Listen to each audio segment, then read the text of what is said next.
Hello my dear lovely students. आज हम कक्षा 7 का चैप्टर 6 और एक्सरसाइज 6.5 मतलब प्रश्नावली 6.5 हल करेंगे। लेकिन उसको सॉल्व करने से पहले हम कुछ महत्वपूर्ण बिंदु पर चर्चा करेंगे। फर्स्ट नंबर है पाइथागोरस प्रमेय। पाइथागोरस प्रमेय क्या है और कब लागू होती है, कहाँ लागू होती है, ये जानना है हमें। तो देखो, पाइथागोरस प्रमेय तभी लागू होगी जब त्रिभुज जो होगा तो समकोण होगा। जैसे जहाँ 90 डिग्री का एक कोण बने, ठीक है। यदि क्या है, त्रिभुज में 90 डिग्री का कोण नहीं बन रहा, जैसे ये वाला त्रिभुज है तो इसमें 60 60 और 60 मतलब तीनों कोण क्या होंगे, 60 डिग्री के बनेंगे। तो ये वाला त्रिभुज जो है तो इसमें पाइथागोरस प्रमेय लागू नहीं होगी, क्योंकि इसमें 90 डिग्री का एक भी कोण नहीं बन रहा। तो जहाँ 90 डिग्री का कोण बने जिस त्रिभुज में, उसी में पाइथागोरस प्रमेय लागू होगी, ठीक है। अब देखते हैं कि पाइथागोरस प्रमेय होती क्या है। तो पाइथागोरस प्रमेय है कर्ण का वर्ग बराबर होता है लंब के वर्ग से, लंब के वर्ग और धन आधार के वर्ग से, ठीक है। तो इसमें देखते हैं इस त्रिभुज में जो समकोण त्रिभुज है उसमें कर्ण कौन सी कहलाएगी, ये वाली भुजा, और लंब कहलाएगी ये वाली भुजा, और आधार कहलाएगी ये वाली भुजा। अब देखो ऐसा क्यों, कर्ण इस ये वाली कहलाएगी क्योंकि ये समकोण के सामने वाली भुजा है, ठीक है। ये ध्यान रखना, कर्ण वही होगी जो समकोण के सामने होगी, और इस कर्ण का मान, कर्ण की माप जो होती है सबसे अधिक होती है। चलो अब हम देखते हैं, प्रश्न नंबर 1 से स्टार्ट करते हैं। तो लिखा है, हाँ ठीक है। तो प्रश्न नंबर 1 में है पी क्यू आर एक त्रिभुज है जिसका पी एक समकोण है। यदि पी क्यू बराबर 10 सेंटीमीटर तथा पी आर बराबर 24 सेंटीमीटर, तब क्यू आर ज्ञात कीजिए।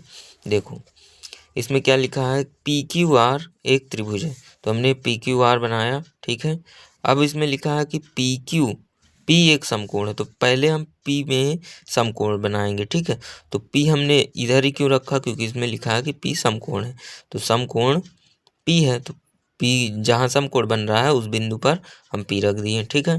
फिर यदि पी क्यू बराबर 10 सेंटीमीटर तथा पी आर बराबर 24 सेंटीमीटर, तब क्यू आर ज्ञात कीजिए, ठीक है। तो पी क्यू बराबर कितना है, 10 सेंटीमीटर।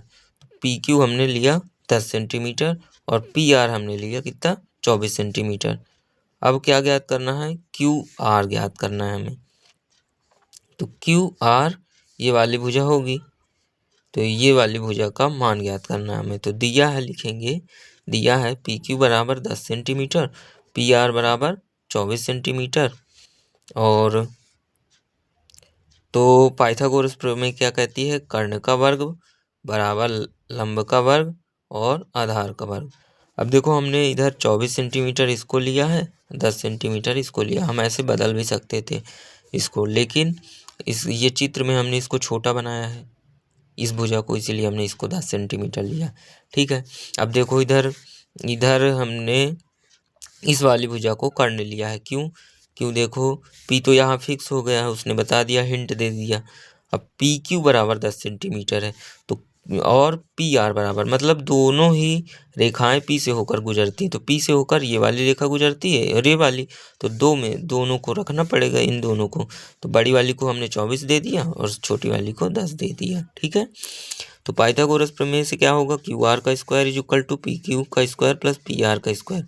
तो क्यू आर का स्क्वायर, इसका स्क्वायर बराबर होगा p q is equal to कितना है, 10 सेंटीमीटर, तो 10 सेंटीमीटर 10 का स्क्वायर हमने लिखा, फिर पी आर बराबर 24 सेंटीमीटर, तो 24 का वर्ग लिखा हमने। अब q r is equal to कितना होगा, 10 100, और 24 24 हम कितना होता है, 576। यदि आपको वर्ग नहीं पता तो आपको गुणा करना पड़ेगा, 24 गुणे 24, ठीक है। इसका मतलब क्या है, 2 बार गुणा, वर्ग का मतलब। तो q r is equal to कितना हुआ, 676 इन दोनों को जोड़ने पर। अब देखो क्यू आर का मान ज्ञात करना है ना हमें, इधर क्यू आर का मान ज्ञात करना है। तो क्यू आर का मान, यहाँ तो क्यू आर है, तो क्यू आर का मान कैसे ज्ञात करेंगे, इधर वर्ग है तो उधर जाएगा तो काय में लग जाएगा, ये वर्गमूल बन जाएगा। तो q r is equal to 676 का वर्गमूल, और ये किसका होता है वर्गमूल, 26। तो चलो इसका वर्गमूल हम कैसे निकालेंगे, पहले तो इसके अभाज्य गुणनखंड करने पड़ेंगे हमें।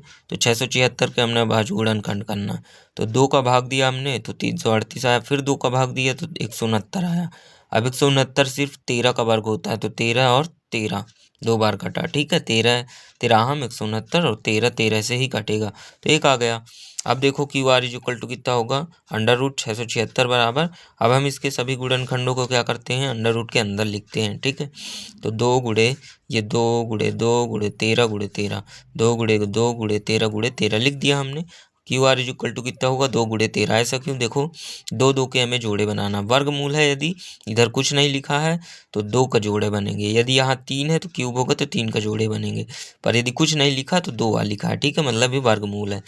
तो 2 एक बाहर आया, एक 13 बाहर आया, तो अब इन दोनों को गुणा कर देंगे, तो 13 दूनी कितना आया, 26। तो ये क्या हो गया, इसका आंसर होगा। अतः क्यू आर की लंबाई कितनी होगी, 26 सेंटीमीटर। प्रश्न नंबर 2 लिखा है, एक ABC एक त्रिभुज है जिसका C समकोण है। यदि AB बराबर 25 सेंटीमीटर तथा AC बराबर 7 सेंटीमीटर, तब BC ज्ञात कीजिए। तो ABC त्रिभुज बनाएंगे, फिर क्या लिखा है, जिसका C समकोण है, तो C को हमें समकोण बनाना है, ठीक है, मतलब जहाँ समकोण बनेगा वो बिंदु क्या होगा, C होगा। अब लिखा है यदि AB बराबर 25 सेंटीमीटर, तो AB बराबर 25 सेंटीमीटर तथा AC बराबर 7 सेंटीमीटर, तो BC ज्ञात करना है। तो देखो AB बराबर कितना है, 25 सेंटीमीटर है, और AC बराबर कितना है, 7 सेंटीमीटर है। तो हमें ज्ञात क्या करना है, BC। तो इधर देखते हैं कि C और A बराबर 7 सेंटीमीटर हो गया, और A और B, अब देखो A और B जो होगा, तो हमने इसी भुजा को 25 क्यों लिया है, ये हम समझा रहे हैं। तो ये ऐसा इसीलिए किया है क्योंकि ये जो है C, तो इस रेखा में C है नहीं कहीं, AB है, और AB तीसरी भुजा होगी, ठीक है, मतलब जो C से नहीं मिले। तो देखो ये वाली CB मिल रही है ना, BC, और AC मिल रही है, बट AB नहीं मिल रही है, तो AB यही वाली भुजा बनेगी, ठीक है। अब चाहे इसको इधर कर दो B को, चाहे इधर कर दो, तो AC बराबर हमने 7 सेंटीमीटर लिया है। तो अब हमें BC ज्ञात करना है, ठीक है। तो चलिए हम ज्ञात करते हैं, दिया है AB इज इक्वल टू कितना है, 25 सेंटीमीटर, मतलब कर्ण, ठीक है। तब पाइथागोरस प्रमेय से AB का स्क्वायर बराबर AC का स्क्वायर धन BC का स्क्वायर। देखो ये जो कर्ण वाली भुजा होगी उसमें समकोण वाला बिंदु नहीं आएगा, एक चीज़ ध्यान देना है, ठीक है। जिसमें समकोण वाला बिंदु आए वो कर्ण नहीं होगी, ये चीज़ ध्यान देना है, ठीक है। तो AB में कर्ण, ये जो समकोण का बिंदु है ये नहीं आ रहा है, इसीलिए कर्ण होगी, ठीक है। तो तब पाइथागोरस प्रमेय से AB का स्क्वायर, मतलब ये इसका कर्ण का स्क्वायर, कर्ण का वर्ग बराबर AC का स्क्वायर आधार का वर्ग धन लंब का वर्ग BC का स्क्वायर। तो 25 का वर्ग बराबर 7 सता 49, 7 का वर्ग और धन BC का मान कितना है, ज्ञात करना है हमें। तो BC हम लिखा रहने देंगे, कुछ ना करेंगे। तो देखो अब इधर क्या करेंगे, 25 25 हम 625 और 7 सता 49 धन BC का स्क्वायर। तो 625 माइनस 49 बराबर BC का स्क्वायर, तो 576 हुआ इसका मान, और बराबर BC का स्क्वायर। तो ये क्या होगा, अंडर रूट में लग जाएगा, इधर आएगा, वर्ग है इधर, तो अंडर रूट बनेगा। तो अब क्या करेंगे, 576 का हमें अभाज्य गुणनखंड करना है, क्योंकि हमें इसका वर्गमूल निकालना है। तो 576 का हम अभाज्य गुणनखंड करेंगे, 2 से काटेंगे। सबसे पहले हम छोटी संख्या से काटते हैं अभाज्य, सिर्फ हम अभाज्य संख्याओं से काटते हैं, जैसे 2 3 5 7 11 13 17 19 23, मतलब इन्हीं अभाज्य संख्याओं से बस काटते हैं, ठीक है। 4 से नहीं काटेंगे, 6 से नहीं काटते, 8 से नहीं काटते, 9 से नहीं काटते, सिर्फ अभाज्य संख्याओं से काटेंगे। तो 2 से काटेंगे, सबसे पहले छोटी अभाज्य संख्या से, तो 2 से काटा हमने, तो 2 दूनी 4, इधर आया 16, 2 अट्ठे 16, इधर आया 16 बना ये, 2 अट्ठे 16, फिर 2 से काटेंगे, 2 एक कम 2, 2 चौको 8, 2 चौको 8, फिर 2 से काटेंगे तो 2 सत्ते 14, 2 दूनी 4, फिर 2 से काटेंगे 2 तिहाई 6, और इधर एक गया तो 12 बना, तो 2 छक्का 12, फिर 2 से काटेंगे तो 18 दूनी 36, फिर 2 से काटेंगे 9, फिर 9 से को 3 से काटेंगे तो 3, 3 को 3 से काटेंगे तो 1 आ गया। तो अब हम इसको क्या करेंगे, इधर अंडर रूट के अंदर ये सभी गुणनखंड लिख देंगे, ठीक है, और बराबर में BC लिख देंगे। और फिर जोड़ा बनाएंगे, तो देखो ये वाला एक जोड़ा बना, ये जोड़ा बना, ये बना और ये बना, तो 3 ठो 2 और 1 ठो 3 निकलेगा। 3 ठो 2 और 1 ठो 3 अंदर से निकलेगा, मतलब अंडर रूट के अंदर से निकलेगा बाहर, जोड़ा बनेगा इसका। तो BC जो इक्वल टू कितना होगा, 3 दूनी 6, 6 दूनी 12, 12 दूनी 24।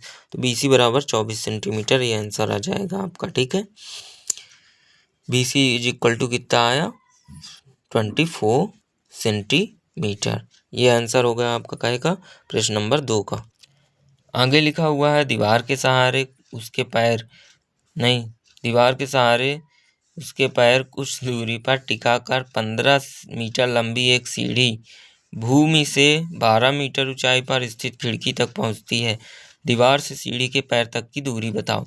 देखो, ये प्रश्न समझो और प्रश्न को हमें सोच समझ के, मतलब कागज में चित्र बनाना है उसका कि कैसे लगाएंगे। ठीक है, तो दीवार के सहारे उसके पैर, किसके पैर, इधर आगे लिखा है एक सीढ़ी को टिकाया गया है। 15 मीटर लंबी है एक सीढ़ी, तो 15 मीटर लंबी है एक सीढ़ी ये। ठीक है, अब भूमि से 12 मीटर की ऊंचाई पर स्थित एक खिड़की तक पहुंचती है। तो भूमि से, ये भूमि है नीचे, ठीक है, तो 12 मीटर ऊंची ऊंचाई पर स्थित यहाँ क्या है, खिड़की है। ठीक है, इधर विंडो पहुंचती है। दीवार से सीढ़ी के पैर तक की दूरी बताइए। तो देखो 12 मीटर तक की दूरी है खिड़की तक, इसमें लिखा है कि 12 मीटर ऊंचाई पर स्थित खिड़की, तो यहीं तक तो सीढ़ी पहुंचती है। तो इधर भूमि से यहाँ तक का मान कितना हुआ, 12 मीटर दिया है। ठीक है, क्योंकि खिड़की तक की ऊंचाई 12 मीटर है और सीढ़ी भी वहीं तक पहुंचती है, तो 12 मीटर तो दिया है। तो ये इधर का क्या हो जाएगा, 12 मीटर। फिर क्या लिखा है, दीवार से सीढ़ी के पैर तक की दूरी बताओ। तो दीवार से, दीवार तो ये है और सीढ़ी ये है, तो सीढ़ी के पैर ये हैं, तो यहाँ तक की दूरी आपको बताना, मतलब इसको फाइंड करना। तो क्या ये देखो बना, ये चित्र कैसा बना, त्रिभुज का। लेकिन त्रिभुज का कहे, कौन से त्रिभुज का, ये बन रहा है समकोण त्रिभुज का। ठीक है, और समकोण त्रिभुज में ये वाली भुजा कौन सी कहला जाएगी, कर्ण, और ये कहला जाएगी लंब, और ये कहलाएगी आधार। तो इस त्रिभुज को माना बनी हुई आकृति ABC है, यहाँ ABC नाम दे देते हैं अपन। ठीक है, A B और ये C। ठीक है, तो माना बनी हुई आकृति ABC है और इस त्रिभुज में ये समकोण त्रिभुज बना है। तो समकोण त्रिभुज में देखो AC का वर्ग बराबर होगा AB का वर्ग धन BC का वर्ग। तो AC का मान कितना है, 15, 15 का वर्ग, और AB का मान कितना है ज्ञात करना है, और BC का मान कितना है 12, तो 12 का वर्ग हो गया। 15 15 हम 225, AB का मान लिख देंगे उसी तरह, क्योंकि ज्ञात करना, और 12 12 हम 144। अब देखो AB का वर्ग निकालना है हमें, तो ये 144 इधर आएगा, तो 225 माइनस 144 बचेगा कितना, 81। और इधर AB का वर्ग लिखा है, तो जब हम AB बस लिखेंगे तो ये जो वर्ग इधर लगा है इधर आएगा तो अंडर रूट लग जाएगा, तो अंडर रूट 81 लिख देंगे हैं। फिर AB जो इक्वल टू कितना होगा, 81 के गुणनखंड करेंगे, इसका क्या निकालने के लिए, वर्ग मूल निकालने के लिए, वर्गमूल निकालने के लिए, रूट स्क्वायर। ठीक है, तो ये क्या करेंगे, अभाज्य गुणनखंड, तो 2 से कटेगा नहीं, तो बड़ी संख्या उससे बड़ी से काटेंगे, मतलब 2 से बड़ी से संख्या से काटेंगे तो 3 होता है बड़ी अभाज्य, तो 3 से काटेंगे तो 27, 3 से काटेंगे तो 9, 3 से काटेंगे तो 3, फिर 3 से काटेंगे तो 1। तो कितने आ रहे हैं अभाज्य गुणनखंड में, 4 ठो 3। तो ये हमने गुणे में लिख दिया सभी 3 को, और बराबर में ये भी लिख दिया। अब देखो 2 2 के जोड़े बन रहे हैं, 3 गुणे 3, तो 3 गुणे 3 होता है 9, मतलब ये 3 और 3 क्या होगा, बाहर निकलेगा ऐसा। ठीक है, तो AB जो इक्वल टू कितना है 9, और यही क्या है आंसर। तो क्या लिखेंगे, अतः सीढ़ी के पैर से दीवार तक की दूरी 9 मीटर होगी। प्रश्न नंबर 4 है, निम्नलिखित में भुजाओं के कौन से समूह एक समकोण त्रिभुज बना सकते हैं। तो देखो इसमें क्या ज्ञात करना है कि निम्नलिखित में भुजाओं के कौन से समूह, ये समूह दिए हुए हैं भुजाओं के, कि मतलब ये यदि त्रिभुज की तीनों भुजाएं ये हैं, ठीक है, ये है और ये है, तो इनमें से कौन सा ऐसा समूह है जो समकोण त्रिभुज बना सकता है, मतलब जिसमें समकोण त्रिभुज आए। ठीक है, तो समकोण त्रिभुज में क्या होता है, पाइथागोरस प्रमेय लगती है, और पाइथागोरस प्रमेय में जो सबसे बड़ी भुजा होगी कर्ण का वर्ग, वो अन्य 2 भुजाओं के वर्गों के योग के बराबर होगी, हमें पता है। ठीक है, तो हम उसी प्रमेय से सिद्ध करेंगे। तो क्या लिखेंगे सॉल्व में, यदि भुजाएं समकोण त्रिभुज की हैं तो कर्ण का वर्ग बराबर होगा आधार का वर्ग या लंब का वर्ग। तो यह वाला सूत्र क्या होगा, इनको संतुष्ट करेगा। तो फर्स्ट नंबर लेके देखते हैं। तो इसमें सबसे बड़ी भुजा क्या है, 6.5 सेंटीमीटर की है, इसे हम कर्ण मान लेंगे। तब 6.5 का वर्ग बराबर क्या होगा, देखो इसको हम इधर रखेंगे लेकिन अलग अलग सॉल्व करके, ठीक है। तो 6.5 का वर्ग बराबर कितना होगा, इसको 2 बार गुणा, 65 गुणे 65, और ये दशमलव लगा है तो नीचे आया 10, और कितना आ गया 65 गुणे 65, 42, 25/100। अब ये 100 है बटे में तो 2 जीरो ऊपर लग जाएगा, ठीक है। तो 42.25 आया है। फिर 6 का वर्ग, तो 6 का वर्ग कितना होगा 36, फिर 2.5 का वर्ग, तो 2.5 गुणे 2.5, तो 25 गुणे 25/10, और इसके बटे 10, ठीक है। तो ये क्या होता है, 25 गुणे 25 बराबर 625, और 10 गुणे 10 बराबर 100। तो 100 का भाग देंगे 625 में तो दशमलव लग जाएगा 6 के बाद, ठीक है, 2 अंक पहले। अब क्या है, अब इन दोनों का योग निकाल लेंगे कि मतलब आधार का वर्ग और लंब का वर्ग। तो 2.5 का वर्ग और 6 का वर्ग बराबर कितना हो जाएगा, 36 धन 6.25, ये आया ना इनके वर्गों का मान। तो इनको हम जोड़ देंगे तो 42.25 आ गया। अब लिखेंगे चूंकि 6.5 का वर्ग बराबर है 6 का वर्ग धन 2.5 का वर्ग। अब देखो क्यों बराबर है, क्योंकि हमने ये निकाला ना 6.5 का वर्ग, मतलब कर्ण का वर्ग कितना आया है 42.25, और इन दोनों को ऐड करने पे कितना है, इन दोनों का वर्ग को ऐड करने पे भी 42.5 आ रहा है। ये देखो हमने ऐड किया है, इस साइड वाला मान निकाले हमने, ये आधार का वर्ग और लंब का वर्ग, तो इनको हमने निकाला मान तो 42.25 आया।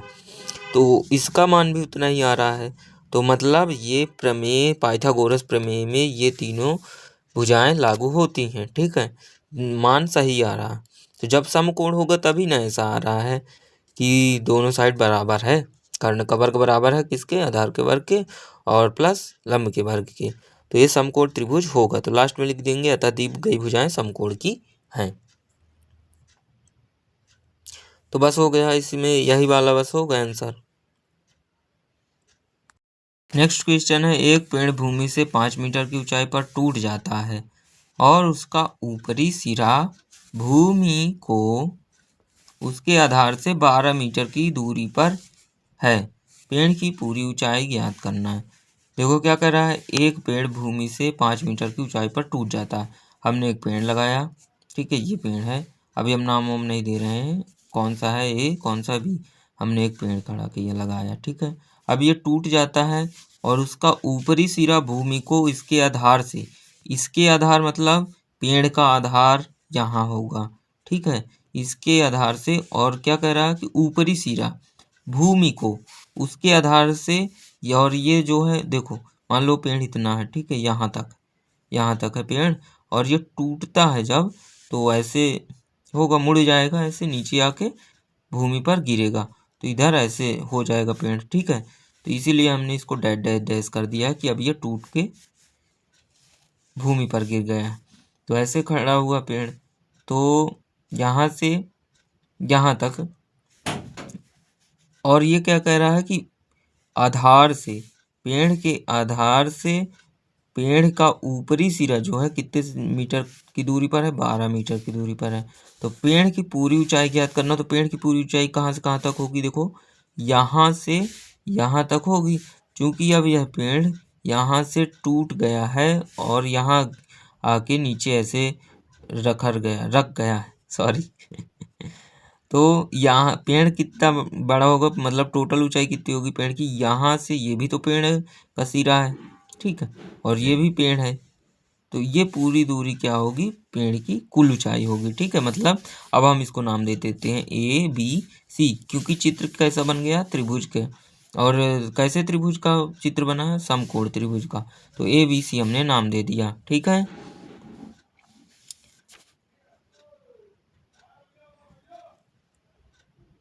तो चलिए देखते हैं लिए सॉल्व कैसे करेंगे। माना पेड़ AB है, AB है जो C बिंदु से टूट जाता है, जो बिंदु C से टूट जाता है, और अब इसका ऊपरी सिरा ए धरातल पर इसे बी से 12 मीटर की दूरी पर है।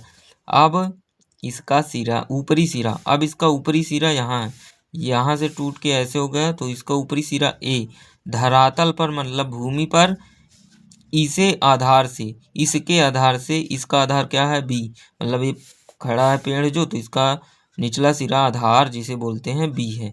तो बी से कितने मीटर की दूरी पर है? 12 मीटर की दूरी पर है। ठीक है, समझ में आया है।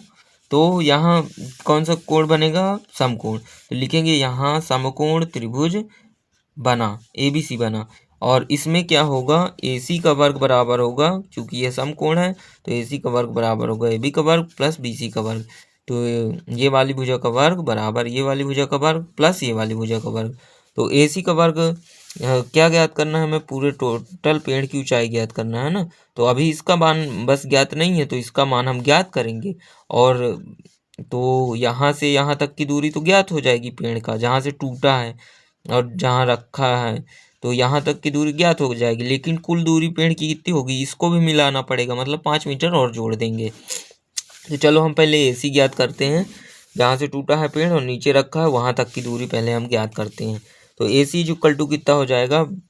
इधर हम मान रखेंगे AB का, तो AB का मान कितना है? 12 और BC का मान है 5। तो 12 बरा हम 144 और 5 चम 25। तो AC इक्वल टू कितना हो जाएगा? 169। और AC स्क्वायर इक्वल टू 169 हुआ। अब AC बराबर देखो ये वर्ग है तो इधर आया तो वर्गमूल बना। तो 169 का वर्गमूल क्या होता है? 13। 13 से ही कटेगा 169। ठीक है, फिर आएगा 13, तो 13 से 13 कटा तो 1 आया। तो 169 का वर्गमूल 2, जो इसका जोड़ा बना 13 का, तो 13 आया। AC इक्वल टू कितना आया? 13। अतः पेड़ की कुल ऊंचाई क्या होगी? AB बराबर A, यहाँ से AB, मतलब यहाँ से A, ये जब ऐसे सीधा खड़ा करेंगे पेड़ को तो यहाँ से AB पूरा पेड़ खड़ा होगा। तो यहाँ तक की दूरी तो पता होगा कितनी आई है? 13 और ये 5, तो जोड़ देंगे दोनों को। AB equal to AC plus CB। ये AC है, देखो ये AC और CB टोटल पेड़ की ऊंचाई। तो 13 धन 5 मतलब 18 मीटर आपका आंसर हो गया। नेक्स्ट दिया हुआ है त्रिभुज PQR में कोण Q इज इक्वल टू 25 तथा कोण R इज इक्वल टू 65 है। निम्नलिखित में कौन सा कथन सत्य है? तो PQ का स्क्वायर धन PQR का स्क्वायर बराबर RP का स्क्वायर कथन है। और इसी तरह कथन 3 आपको दिए हुए हैं। तो इसमें हम लिखेंगे त्रिभुज PQR में कोण Q इज इक्वल टू क्या दिया है? 25 डिग्री तथा कोण R is equal to 65 degree. तो इसीलिए लिखेंगे त्रिभुज कोण प्रमेय से। त्रिभुज कोण प्रमेय से क्या होगा कि त्रिभुज कोण प्रमेय कहती है कि तीनों कोणों का योग कितना होता है? 180 होता है। किसी त्रिभुज के तीनों कोणों का योग कितना होता है? 180 डिग्री। तो तीनों कोणों का हम क्या करेंगे? मान रख देंगे। और यहाँ Q बराबर दिया है, R बराबर दिया है। ठीक है, एक कोण नहीं दिया है, P बराबर नहीं दिया है। तो चलो यहाँ से हम P ज्ञात करेंगे सबसे पहले। ठीक है, तो P ज्ञात करेंगे। तो P धन Q धन R, कोण P धन कोण Q धन कोण R बराबर कितना होगा? त्रिभुज कोण प्रमेय से 180 डिग्री हो जाएगा त्रिभुज कोण प्रमेय से। तो P को हम इधर साइड रखेंगे, बाकी इधर साइड जाने देंगे, क्योंकि P का मान ज्ञात करना है। तो 180 माइनस 65, ये इधर जाएगा, इधर प्लस में तो इधर आएगा तो माइनस में हो गया, ये भी प्लस में है तो माइनस में हो गया। अब 65 और 25 90 हो गया, और ये दोनों माइनस में है तो जुड़ेंगे और चिन्ह का एक आएगा माइनस का, तो 90 हुआ और ये 180 उतार दिए इसको। तो कोण P इक्वल टू कितना आया? 90। अब देखो हमने P का मान क्यों ज्ञात किया, आप समझो इसको। ये कथन क्या लिखे हैं? हाँ, तो हमने कोण P क्यों ज्ञात किया? क्योंकि ये जो कथन लिखे हुए हैं, कथन ये दर्शा रहे हैं कि त्रिभुज की मतलब, हाँ, तो हमें ऐसा क्यों कर रहे हैं हम? कोण P क्यों हमने ज्ञात किया? क्योंकि ये जो लिखा हुआ है, तो ये क्या है? पाइथागोरस प्रमेय लिखी हुई है कि कर्ण का वर्ग बराबर लंब का वर्ग प्लस आधार का वर्ग। ठीक है, तो हम देखिए इधर P का मान निकाले ना 90 डिग्री। तो हमने आपको क्या बताया था कि जो 90 डिग्री P है, 90 डिग्री का कोण आएगा जिस बिंदु पर, उसके सामने वाली भुजा क्या होगी? कर्ण होगी। तो सामने वाली भुजा में क्या होता है, वो बिंदु नहीं आता है। ठीक है, ये चीज़ ध्यान रखना, हमने बताया था ना, वो बिंदु नहीं आता। तो P बिंदु नहीं आएगा जिसमें वो कर्ण होगी, और कर्ण का वर्ग बराबर होगा क्या, आधार का वर्ग और धन लंब का वर्ग। तो इनमें देखो कौन सा ऐसी रेखा है जिसमें बिंदु P नहीं आ रहा, तो P इसमें आ रहा है, देखो इसमें नहीं आ रहा, इसमें भी आ रहा है। तो कर्ण तो एक साइड ही लिखा जाता है ना, कर्ण का वर्ग, और इधर आधार का, इधर लंब का वर्ग। तो क्यू आर में P नहीं आ रहा, मतलब क्या है, कर्ण ये वाला होगा। तो यही कथन क्या होगा, सत्य होगा, क्योंकि कर्ण का वर्ग बराबर। और यदि हम जरा सा मिस्टेक करेंगे तो इसमें क्या हो जाएगा, ये कर्ण नहीं होगा। ठीक है, उसके हिसाब से ये कर्ण नहीं कहलाएगा। तो चलिए और आगे देखते हैं, थोड़ा डिटेल में समझते हैं। अतः कोण P बराबर 90 डिग्री। तो हमने चित्र बनाया है, ये P और Q और R। तो चित्र अनुसार समकोण त्रिभुज में हमने बताया था कि P बराबर 90 डिग्री आ रहा है, तो P का रख दिया हमने 90 डिग्री पर। तो समकोण त्रिभुज में क्यू आर बराबर कर्ण आ गया। ठीक है, P के सामने वाली भुजा, हमने बोला ना समकोण त्रिभुज के सामने वाली भुजा क्या होगी, कर्ण होगी। और जो बिंदु समकोण पर बनेगा वो क्या होगा, कर्ण में नहीं रहेगा, ये चीज़ ध्यान देना। तो हमने ध्यान दिया क्यू आर क्या है, उसमें नहीं है, P नहीं है उसमें। तो पी आर क्या होगा, पी आर होगा लंब, और पी क्यू होगा आधार। तो अब यहाँ से ज्ञात करेंगे q r is equal to p r square plus q r square. अतः दिए गए कथनों में कथन 2 क्या होगा, सत्य होगा। ठीक है, और इसी के साथ आपका 6.5 और चैप्टर 6 खत्म हुआ। अब हम मिलेंगे आपसे अगले नए अध्याय में 7 लेसन पे, चैप्टर 7 पे। तब तक के लिए बाय, टेक केयर।